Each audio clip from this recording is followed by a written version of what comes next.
Do you feel that women get treated the same way as men? There is no question, and you don't have to listen to me about this, take my word for it, but there is no question that women are treated differently in politics. And I think that's what women have worked that out.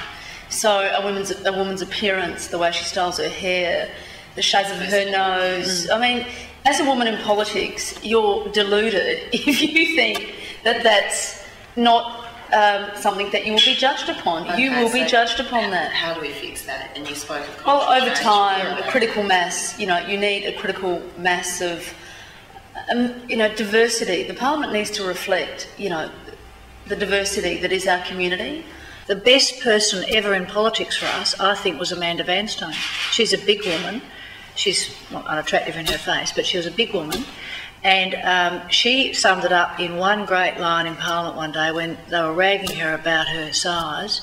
And she just turned, and I remember someone else would have counted this to me later, saying this was the thing that really strengthened me as a woman, this other woman said. And she just turned to this bloke and she said, well, better to be broad in the backside than have bulldust for brains.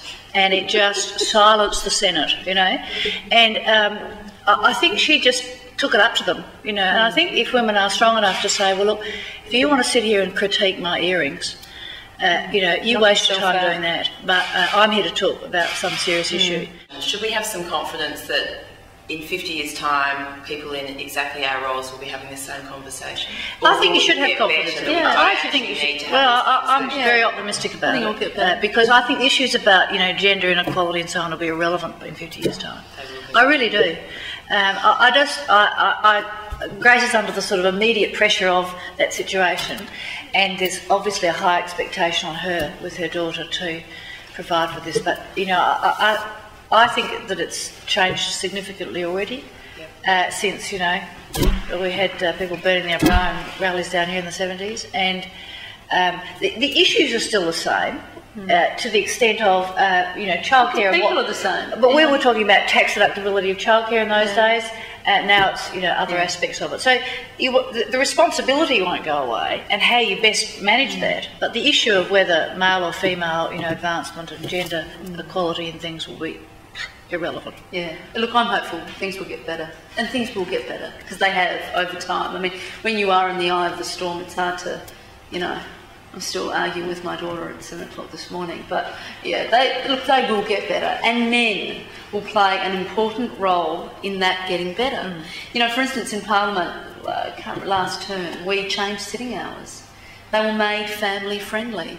Now, I can assure you that was driven by the fact that for the first time we had ministers, male ministers, with little children, and who had wives who had an expectation about their ongoing role in the raising of those children. I think it wasn't the first time we had ministers with children. We've obviously had that. There's a big change though in the occupation of their partners. That is what has changed. That's right. And so most of our ministers now have husbands or wives or partners who are professional people or in business or doing their own thing, and they're not available. In my father's generation, there was hardly a wife who worked, and it was the expectation they didn't. And in fact, they had to be there ready to be a handbag and so on. And women expect, their partners, their husbands, to be hands-on.